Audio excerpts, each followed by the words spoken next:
Hi, my name is Riley Morgan, and I trusted my sister with $8 million in cash, just for one night. That's all it was supposed to be, and by morning, both she and the money were gone. She left a handwritten note, pink paper. Lipstick kiss at the bottom. It said, "Thanks for trusting me. I'll be living large now." No goodbye.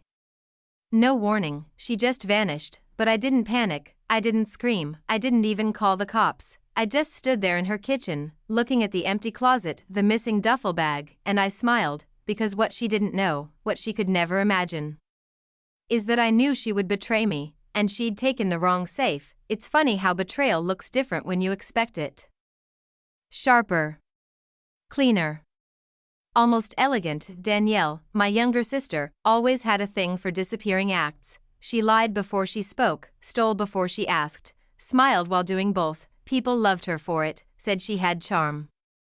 What she really had was no conscience, and that was always the difference between us. I was the stable one. The fixer.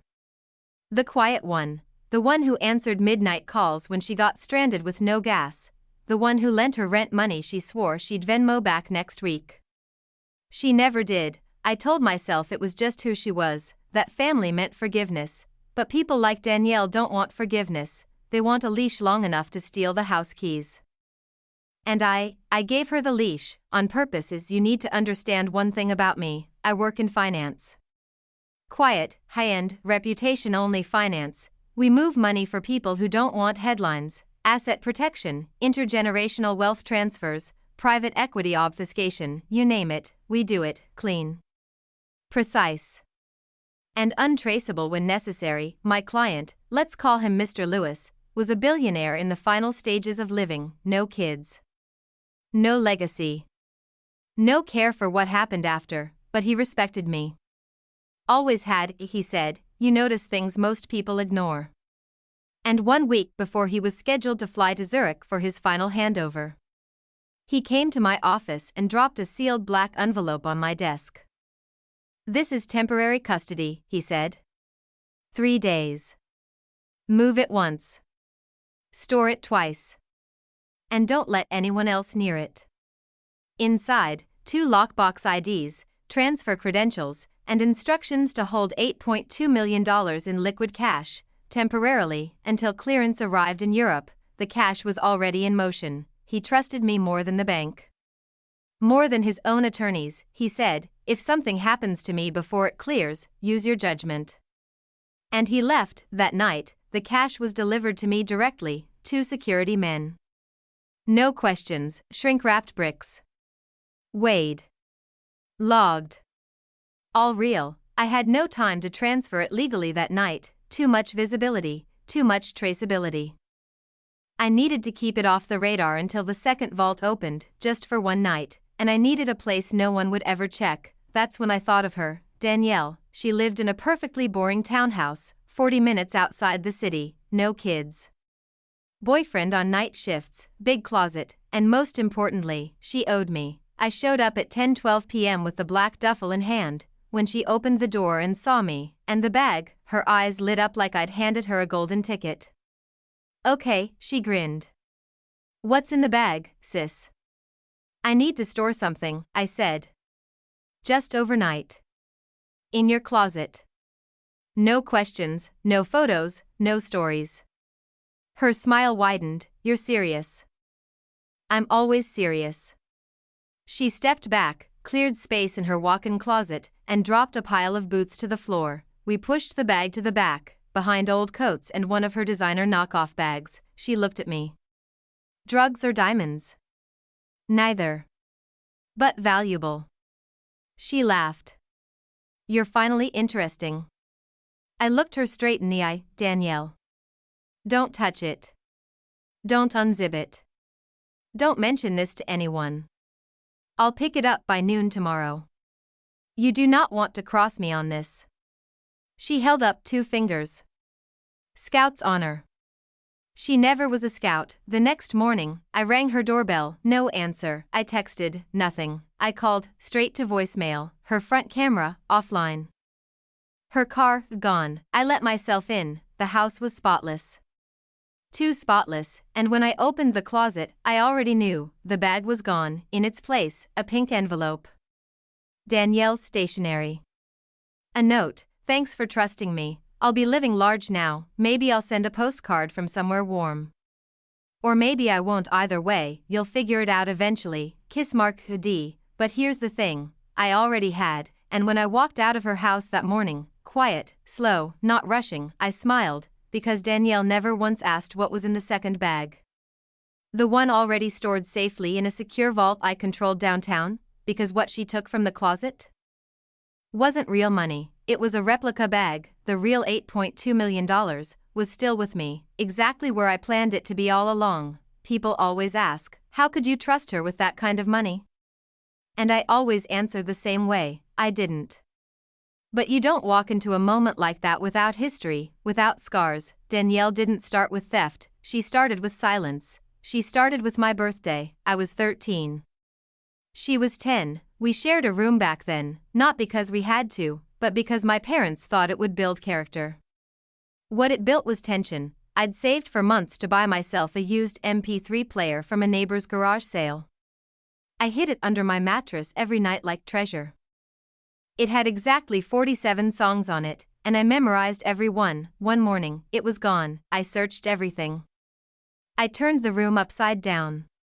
Asked Danielle if she saw it. She looked me dead in the eyes and said, "You probably left it at school." That night, I found it, in her backpack, with glitter stickers all over it. And her name written in Sharpie on the back. When I confronted her, she didn't deny it, she rolled her eyes and said, "You weren't using it anyway." I told my parents, she cried. Claimed she found it on the bus and thought it was hers, they told us to hug it out.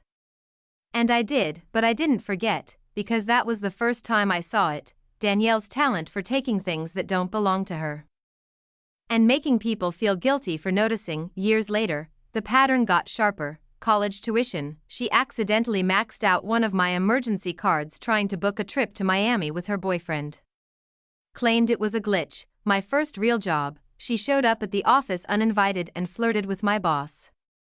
Then got angry when I asked her not to do it again. She always played dumb, always smiled, and every time I pulled back, she'd reel me in again with some crisis, some apology, some tearful monologue that started with, "I know I'm a mess but I love you." I started keeping records. Quietly, photos of the MP3 player. Screenshots of bank statements. Emails where she promised to repay what she never did. I didn't plan to use them, but I also didn't delete them, because someday, I knew, Danielle would make a move too big to ignore, and when she did, I wanted receipts. The truth is, the moment I got that black duffel from Mr. Lewis, I didn't think about risk. I thought about her, Danielle. I pictured her face when she saw that bag, how fast her mind would calculate the odds, what she'd guess it was worth, how long she'd wait before touching it. I knew exactly what she'd do. Because I'd trained myself to think like her, not out of admiration, out of survival. 3 months before that night, she called me crying, said her boyfriend had locked her out, that her credit cards were frozen, that she had no one else to turn to. I wired her $1,000. She said she'd repay me next Friday. She never did, but that's not the point. That night, she came over to thank me in person. She brought wine, wore perfume, played the role of redeemed little sister like it was a Broadway audition. We sat on my balcony. I let her talk, and then she asked me something I'll never forget. She said, "If you ever had, like, secret money, I mean real money, would you trust me to hide it for you?" I looked at her, she grinned. "I'm just kidding." But she wasn't. That was her first probe. She was testing to see how far I'd let her in, and in that moment, I made my decision. I would never trust Danielle again, not with truth, not with kindness, and definitely not with money, but I would use her, so I started preparing. I had a custom replica bag made. Same brand. Same stitching. Same zippers. I filled it with shrink-wrapped bricks of paper, waited to match real cash. I sealed it, labeled it, locked it, and I waited. 3 months later, when the real $8 million landed in my hands, I had 2 bags in the trunk of my car, one real, one bait, and I knew exactly which one she'd reach for, because Danielle doesn't look at details, she looks at opportunities. When she vanished the next morning, I didn't even call her. I let her run. I let her board whatever plane she thought she'd get away on. I let her take the fake bag, fake bricks, fake future she thought she'd stolen from me, and I waited, because the real move, the one she never saw coming, hadn't even started yet. She waited 4 days before posting anything, for days where I heard nothing. No calls. No texts. Just silence, the kind she always used when she thought she'd finally pulled ahead. But Danielle was addicted to one thing more than money, attention. So when the 5th day hit, she couldn't resist. She made her Instagram private, then she changed her profile picture. New hair, oversized sunglasses, tanned legs crossed over a lounge chair with a caption that read, "Airplane New Country." New me. Palm tree, the comments exploded, "Where are you? OMG, living the dream. Girl, you glowing."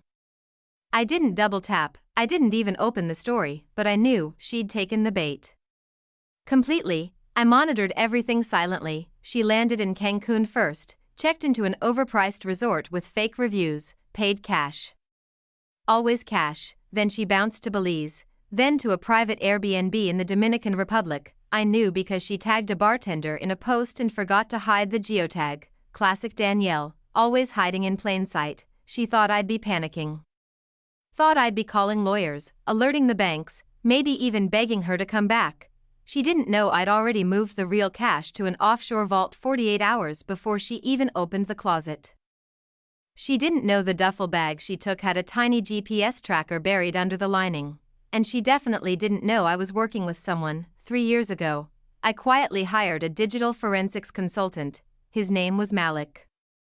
Ex-cybercrime unit. Low profile. Brilliant, I'd met him when a client needed help tracing a ransomware scheme. We worked well together. He never asked personal questions, only wanted the truth. So when I told him, I need to keep eyes on someone without letting them know they're being watched, he said, "Someone dangerous?" "No," I replied. "Someone dumb enough to think they're dangerous." He smiled. We set up silent data pulls, mirrored Danielle's phone backups, cloud logins, and GPS trail. Nothing invasive. Just smart. The moment she connected to any Wi-Fi abroad, ping. The moment she took photos and thought they were disappearing into private folders, mirrored. The moment she checked her email for confirmation codes on sketchy luxury bookings, logged. Danielle thought she was clever, but every move she made just made it easier for me to build the case. The funniest part, she wasn't even trying to hide. Within a week, she posted a reel, slow motion, her running across a marble floor. In a white silk robe, holding a champagne bottle, soundtrack to Beyoncé, caption, "Your girl's out of the country and out of your reach, kiss mark money bag nail polish medium skin tone." And in the background, a man, older. Balding.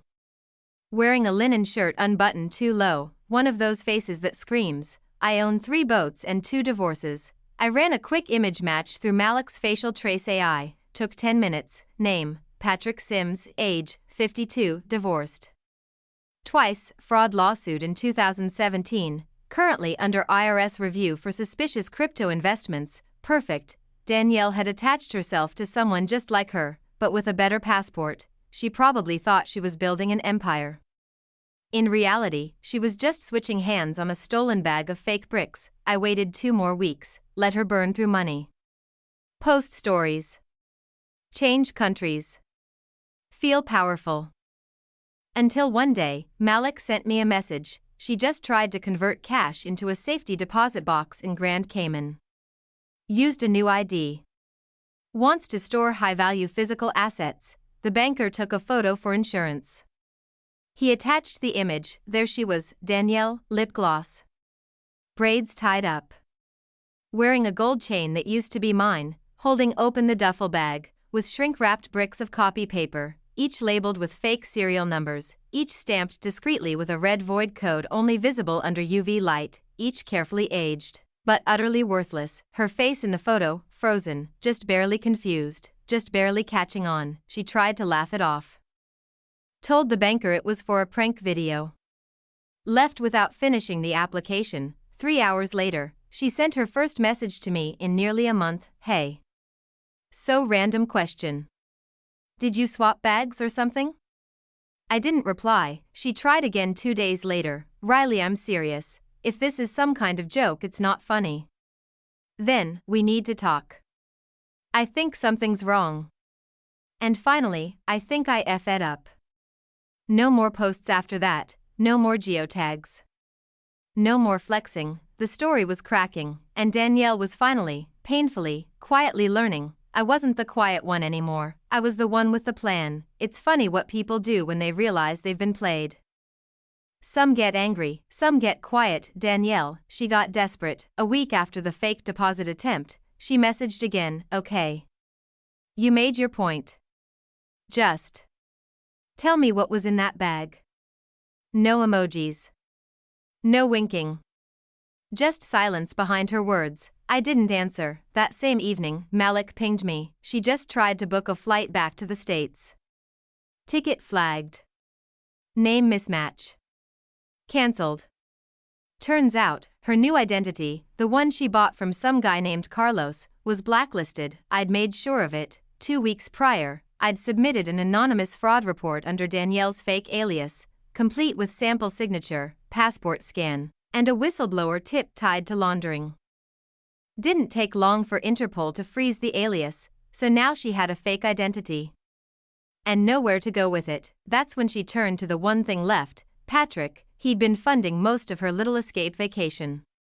And at first, I'm sure he loved the fantasy, young girl, runaway cash, no questions. But guys like Patrick don't like surprises, especially not financial ones, so when Danielle started acting cagey, making strange phone calls, avoiding eye contact, refusing to show the full contents of the bag, he got suspicious. Malik intercepted a hotel security feed. It showed Danielle pacing near the pool, talking fast. Then Patrick walked up, tried to kiss her cheek. She jerked away. He looked confused, then angry. They argued for 7 minutes, then he left. 3 hours later, he accessed the minibar, checked out, and booked a return flight to Miami. 2 days after that, he posted a new Instagram story. No Danielle, no tags, just the ocean, a cigar, and a caption, better alone than broke with a liar. I didn't lift a finger, didn't threaten, didn't expose, didn't even message him, but he saw enough, and Danielle, she was now stranded. Alone. Broke. And radioactive. What's worse than betrayal, humiliation. She didn't just fail to steal from me, she broadcasted it. The girl who once said, "You'll always be the boring one," was now the punchline to her own scam. And I wasn't finished, because some lessons, they need to be permanent. Remember the bag she took? It wasn't just a fake, it was tagged. Each brick of paper had a unique micro ID code, invisible to the naked eye, detectable to any customs officer or financial regulator trained to spot counterfeit signals.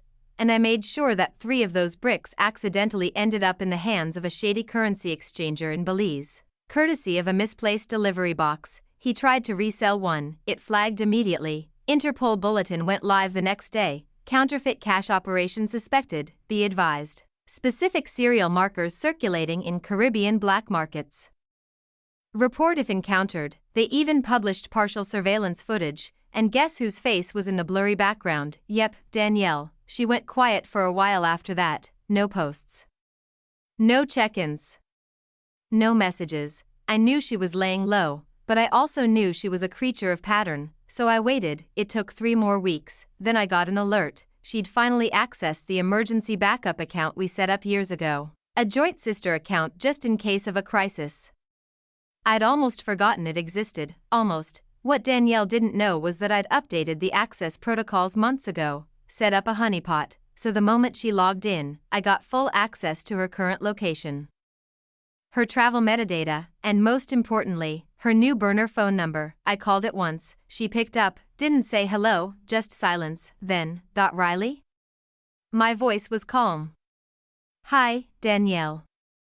Another pause. Okay. You win. You made your point. I shouldn't have taken it.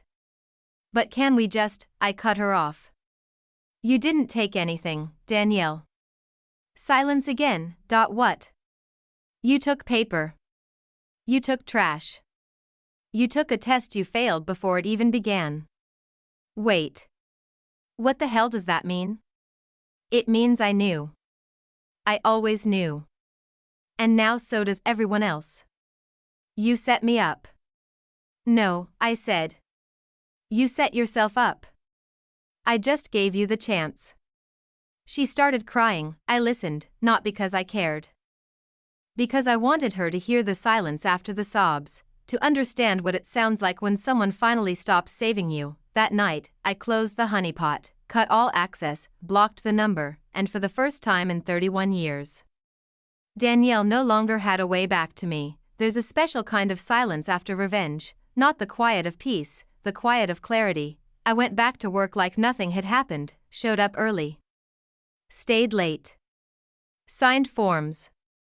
Closed deals. Clients didn't ask questions. My team didn't suspect a thing. I was as sharp, clean, and unshakable as ever, but underneath, I was studying people, watching how they looked at me now, because the rumor had started. It was never spoken aloud, but people in my circles talk sideways, whispers. Looks. Slight delays in greetings. She used to have a sister, didn't she? Wasn't there some trip to the Caribbean? Didn't she pull out of that hedge fund deal just before a fraud report hit the wires? I smiled through it all, because no one asked directly, and no one could prove anything. Danielle had vanished. Her last post had been deleted, her email disabled, her phone disconnected. She was a ghost, and I was the sister who never said a word. That was the final blow, really, not the fake money, not the public embarrassment, but the erasure. Danielle lived for attention. For the spotlight. And now, no one even remembered her name. A month after the final call, I got a letter, no return address. Handwritten. Torn envelope. Smudged edges. I recognized the handwriting instantly. Danielle. Inside was a single page. I guess I deserved it, but you didn't have to erase me like this. If you'd wanted me to disappear, you could have just told me. But maybe that's who you've always been, smiling while you kill people slowly. You win. Enjoy it. No signature. No apology, just venom wrapped in self-pity. I folded the letter. Burned it over the sink, watched the ashes fall into the drain like they were never there, just like her. The funny thing is, I didn't feel triumphant. I didn't feel relieved. I felt empty, because winning meant closing a door forever, and I hadn't realized until that moment how many years I'd kept that door cracked, just in case she changed, just in case she came home.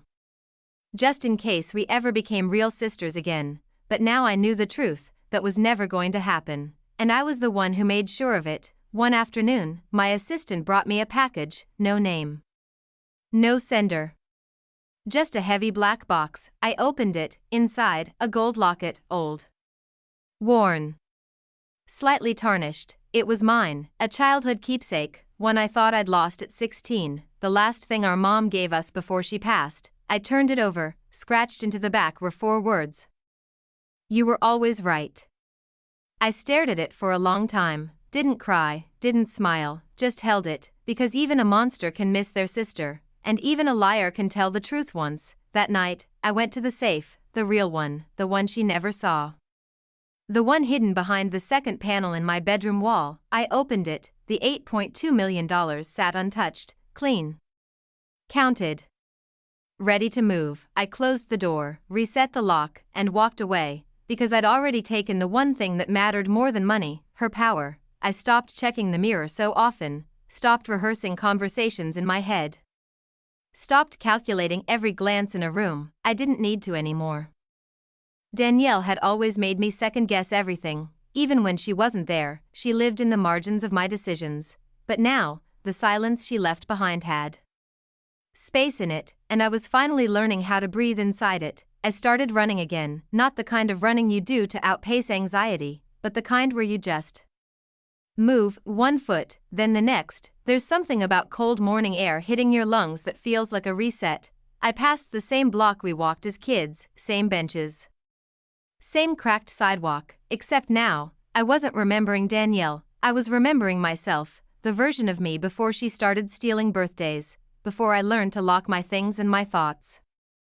Before I made a second personality just to survive her. I kept the locket, didn't wear it, but I kept it on the edge of my desk. Some days, I stared at it like a relic. Some days, I hated it, other days I just let it be, because closure isn't always dramatic, sometimes it's just a thing that stops echoing. A few weeks later, Malik invited me to a gallery opening. I almost said no, he'd never asked me to anything personal before, but I said yes.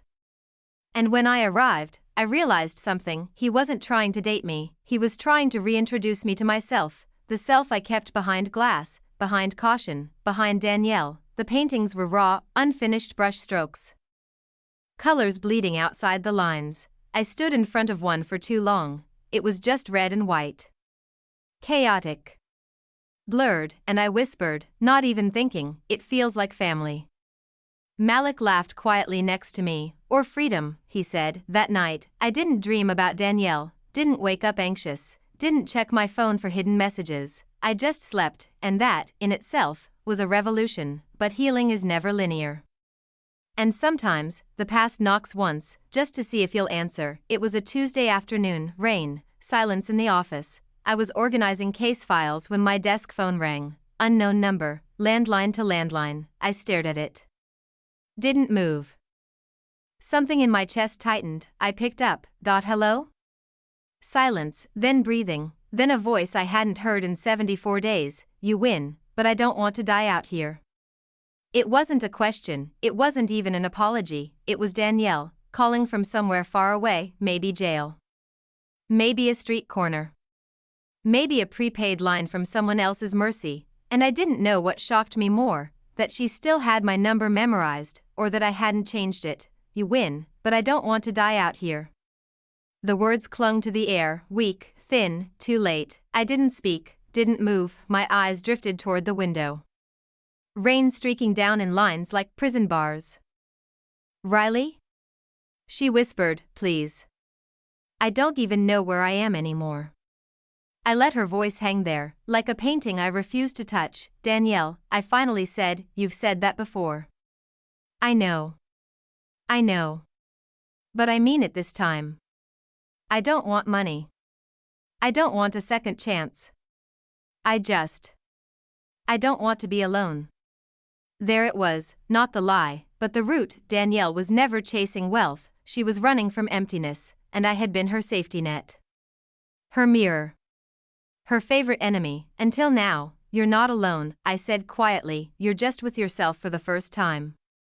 She started to cry, but I didn't. I closed my eyes, let the sound pass over me like a breeze. Felt nothing. Not guilt. Not anger. Not pity, just peace. That was the last time I heard her voice, and this time, I didn't burn anything. I let the phone click, let the moment end, and got back to work. Weeks passed, seasons shifted, and I rebuilt, not just my schedule, not just my network, but my name. Riley Morgan wasn't the responsible one anymore. She wasn't the sister who cleaned up the mess. She was a woman who built boundaries out of fire. People noticed. My company grew, my circle got smaller, but tighter. Malik became more than a consultant, he became a quiet constant, never overstepping, never trying to fix me, just there, the kind of presence Danielle could never fake. Then, one day, I opened my mailbox. Inside was a news clipping, no note. No envelope. Just a folded piece of paper, like someone wanted me to see but not know where it came from. It was from a local paper in Panama. Unidentified American woman hospitalized after severe dehydration and infection. No ID, no insurance, no statement. The photo was grainy, but it was her, Danielle, hair cut short. Eyes swollen. Wrist bruised, unrecognizable to anyone but me. The article said she was stable, unconscious. No visitors, doctors waiting to see if she'd wake up. I stood there in the kitchen, clipping in one hand, tea in the other, and I didn't cry, I didn't make a call. I didn't feel the pull I used to, because this wasn't a twist, this wasn't karma, this was gravity, and Danielle had finally landed. I still don't know who sent that clipping, maybe a nurse, maybe someone from one of those shady deals she latched onto, maybe Danielle herself, but it didn't matter, because I didn't go to her, didn't reach out, didn't chase closure, because I already had it. A few months later, I did something I never thought I would. I threw out the locket, not as a symbol, not as a statement. Just as trash, because that's all it was now. They say revenge is best served cold, but mine was clinical, precise, permanent. I didn't just beat her. I erased her access to me, and that's the part no one teaches you, that true power isn't in what you take back, it's in what you never let touch you again. People ask me now, what happened to your sister, and I smile politely and say, we haven't spoken in a while. They never push, because something in my tone says, don't dig here. I built my life like a vault after that, not cold, not hard, just secure. I opened new accounts, moved my firm to a quieter part of town. Rewrote my emergency contacts, put Malik at the top. My circle had shrunk to 5 names, but they were the right 5, the ones who didn't need proof, the ones who didn't need an explanation. The ones who didn't ask what happened in Cancun, or why my sister's Instagram disappeared overnight. They just sat with me, worked beside me, laughed at my dry jokes, and helped me remember what normal felt like. I thought that would be enough. But healing has a funny way of surprising you. It started with a dog. I was walking back from the grocery store, arms full, when I saw her, a scruffy, anxious, black and white mix sitting under the awning of a florist shop, tied with a fraying leash to a bent pipe, no collar, no tag, just eyes that followed every step I took. I walked past her, stopped, turned. She didn't bark, didn't move, just waited. I don't know why I did it. Maybe it was the rain, maybe it was the way she didn't beg, just watched, like someone who'd already learned that asking didn't work. I untied the leash, took her home, named her Ghost, because that's what she reminded me of, something that should have vanished, but stayed. Ghost didn't trust people, didn't like loud noises, didn't eat unless I sat nearby, didn't let anyone touch her but me, but slowly, painfully, stubbornly, she stayed, and for the first time since Danielle, I didn't feel like I had to explain myself to anyone. One morning, 6 months after I brought Ghost home, I found her curled on the couch with a pair of socks she'd stolen from my gym bag. She looked guilty. I just laughed, a real laugh, the kind that comes from your ribs, not your throat, and I remember thinking, this is it. This is what freedom feels like. It wasn't about the money, it never was. The money was just the test, a scale, a weight, a question. If I handed you everything, what would you do with it? And Danielle answered, with lies, with escape. With a suitcase of blank pages she thought were bills. She thought she was stealing power, but I had already moved it somewhere else, inside me. Some nights, I still get messages from people who knew her, old friends, random colleagues, ex-boyfriends. Hey, I saw someone who looked like her at a club in Cartagena. Didn't your sister used to live in Miami? Any idea what happened to Danielle? And I always reply the same way, no. Sorry. I haven't seen her in years. Not a lie, not anymore, because the Danielle they knew, she doesn't exist, not to me. One day, I took Ghost to the lake, just me, her, and a cooler of drinks. She swam, I read, the sun came through the trees like honey, and for the first time in years, I didn't look over my shoulder, didn't check my bank account, didn't flinch at the sound of a phone. I was just alive, not surviving, not defending, not calculating, just here. That's the part they don't tell you about revenge. It's not the moment they fall. It's the stillness after, the part where you sit with yourself and realize you're not angry anymore, you're just done, and being done, that's freedom. 3 years later, I saw someone I hadn't expected to ever face again. His name was Noah Rivers. My first real boyfriend, the one who once said I was safe. The one who broke up with me in a coffee shop because, in his words, you're always holding something back. Like your whole life's a secret you won't even share with yourself. He wasn't wrong, but he had no idea why. I was standing in line at a quiet bookstore downtown, coffee in one hand. Ghost on her leash. I heard my name before I turned, Riley Morgan. He looked older, wider shoulders. Tired eyes, the kind of tired that only people with children and regret wear. I nodded, he smiled. I almost didn't recognize you. I get that a lot lately. We talked, 10 minutes. Nothing heavy, just surface-level nostalgia, a little laughter, some catching up. He'd moved to Denver, had 2 kids, divorced last year. You seem different, he finally said. Good different? He paused, sharp. Like you finally stopped apologizing. That stuck with me, because I had, we exchanged numbers, grabbed lunch 2 days later. It was nice, but it wasn't more than that, because he was still waiting for the old me to resurface, the one who'd ask if he was okay twice. The one who'd say sorry before she disagreed, the one who made space even when she didn't have it, and when I didn't, he smiled too tightly.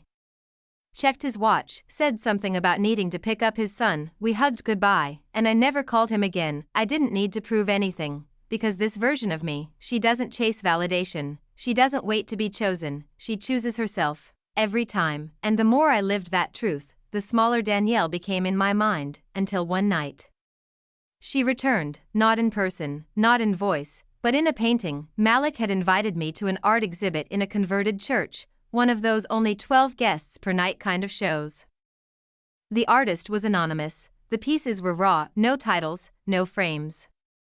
Just color, chaos, and story. I walked into the last room, and froze. On the far wall was a canvas, large, bruised, and bleeding with color, red, black, pale yellow, shapes of two girls.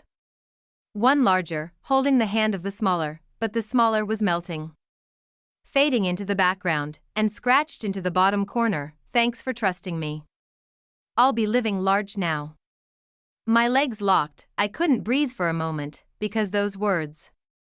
They were hers, the last line of the note Danielle left me, word for word. I stepped closer, looked at the brushwork. It wasn't a replica, it was personal.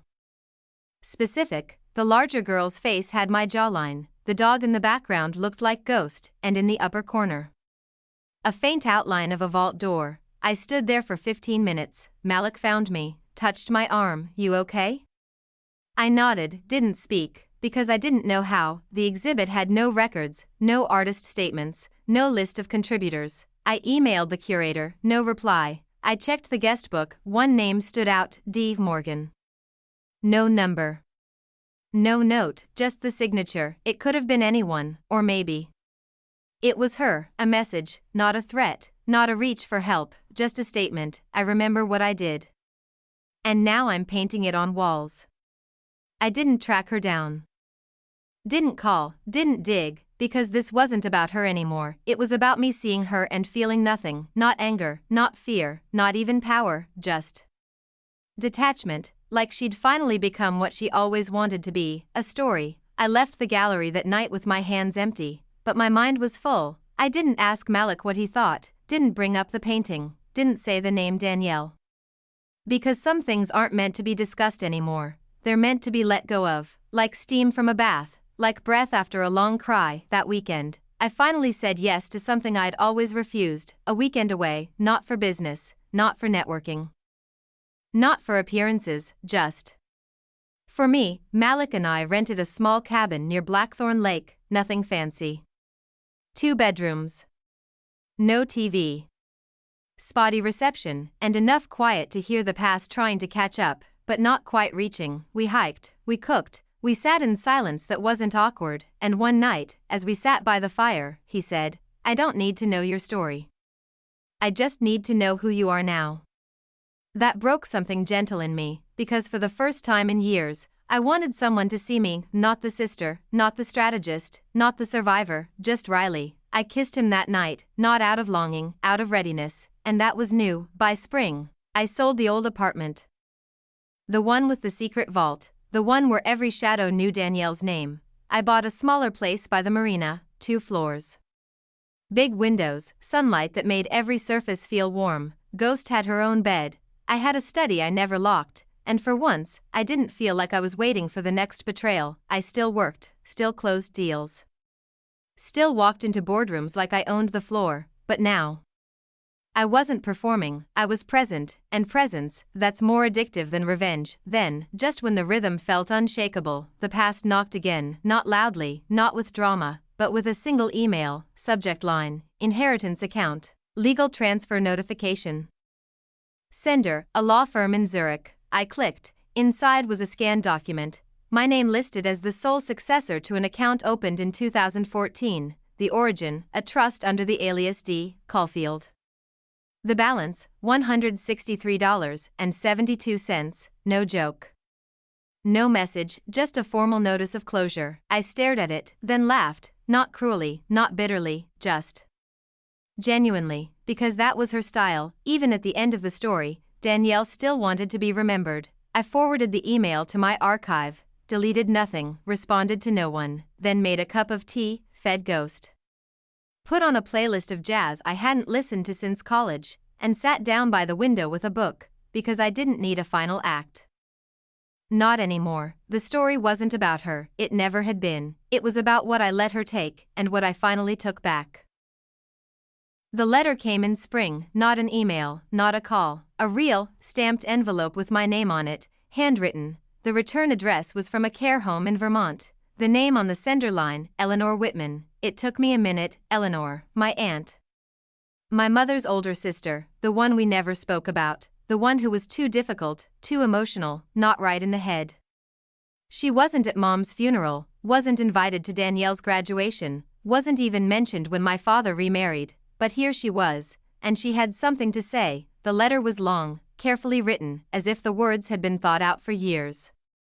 She started with kindness, said she'd followed my career quietly through the years.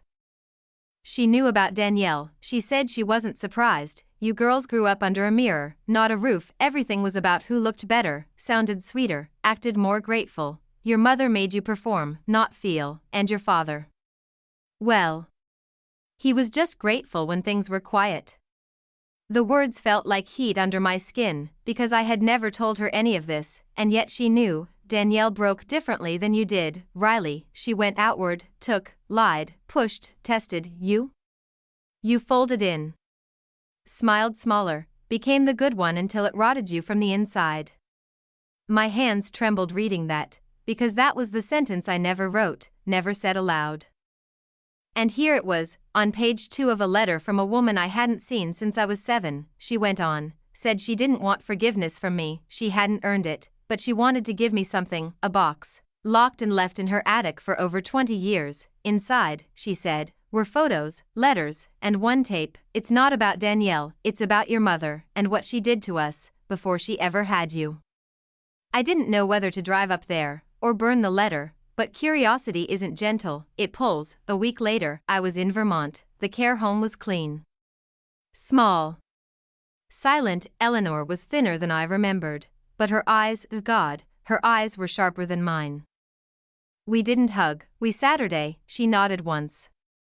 You came. I read your letter. She gestured to the hallway. It's in the room. You can open it alone.